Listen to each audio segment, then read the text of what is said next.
Canto 13. The swift passage across the third river of hell plunges the visitors into the thick wood of the suicides who are denied bodily form.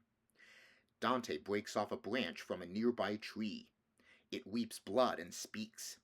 This wretch was once Pierre della Vigne, chief adviser to Frederick II of Sicily, who explains that he and other sinners like him suffer indescribable torment when the half-bird, half-beast harpies rend their bark. This exchange is interrupted by two profligates, Lano of Siena and Giacomo de Sant'Andrea, who are being pursued by hounds. One of them gets torn to pieces by the creatures. The poets speak to a Florentine, who is now a weeping bush.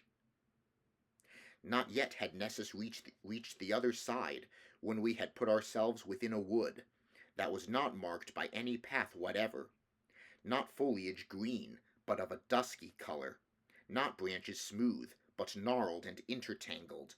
Not apple trees were there, but thorns with poison. Such tangled thickets have not, nor so dense, those savage wild beasts that in hatred hold twixt Cecina and Corneto the tilled places. There do the hideous harpies make their nests, who chased the Trojans from the Strophades, with sad announcement of impending doom. Broad wings have they, and necks and faces human, and feet with claws, and their great bellies fledged. They make laments upon the wondrous trees. And the good master, ere thou enter farther, though know that thou art within the second round. Thus he began to say, and shalt be, till thou comest out upon the horrible sand. Therefore look well around, and thou shalt see things that will credence give unto thy speech. I heard on all sides lamentations uttered, and person none beheld I who might make them, whence, utterly bewildered, I stood still. I think he thought that I perhaps might think so many voices issued through those trunks from people who concealed themselves from us.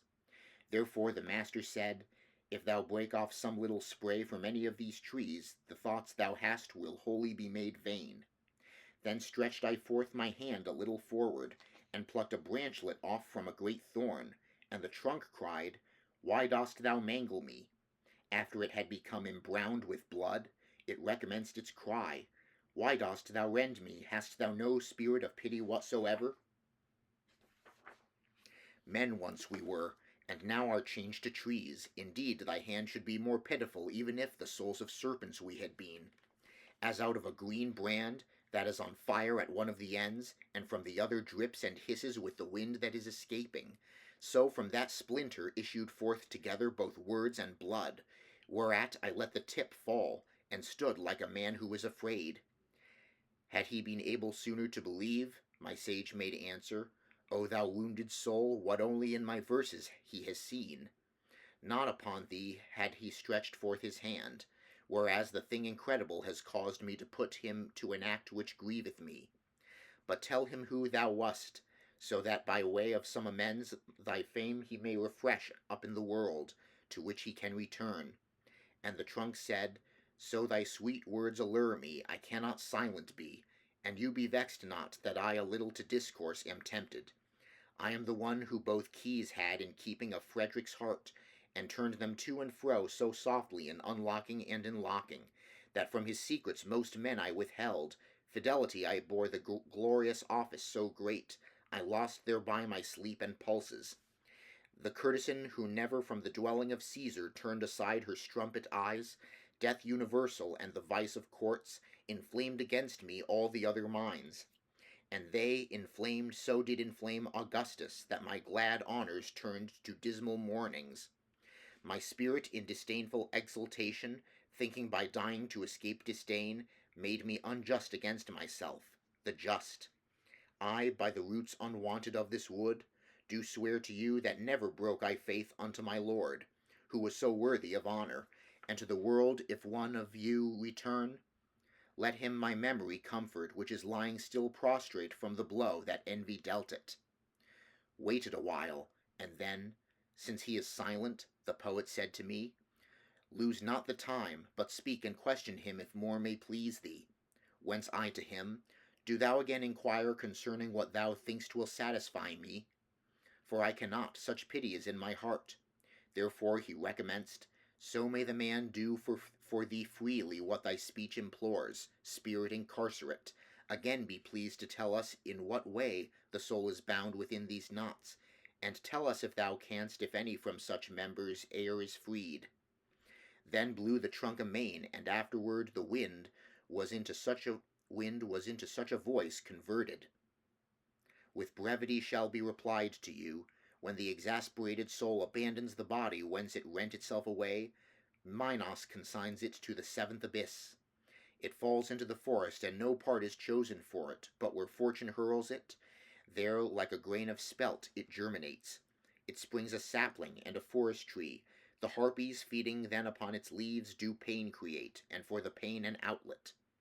Like others for our spoils shall we return, but not that any one may them revest, for 'tis not just to have what one casts off.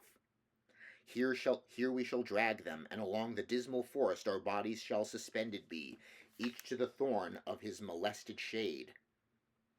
We were attentive still unto the trunk, thinking that more it yet might wish to tell us, when by a tumult we were overtaken, in the same way as he is who perceives the boar and chase approaching to his stand, who hears the crashing of the beasts and branches, and to behold, upon our left side, naked and scratched, fleeing so furiously that of the forest every fan they broke.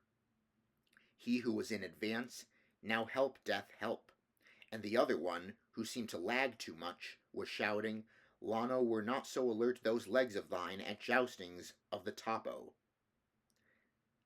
And then, perchance because his breath was failing, he grouped himself together with a bush.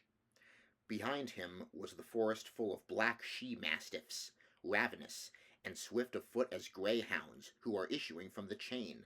On him who had crouched down they set their teeth, and him they lacerated piece by piece, thereafter bore away those aching members.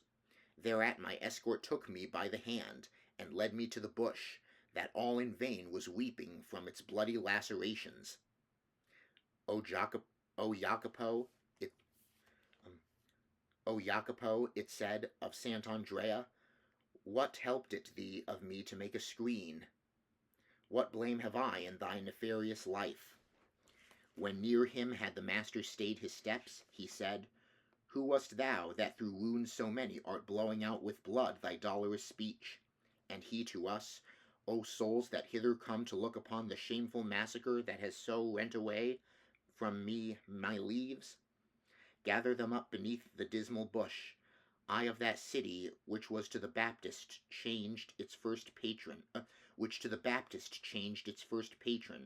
wherefore he for this forever with his art will make it sad.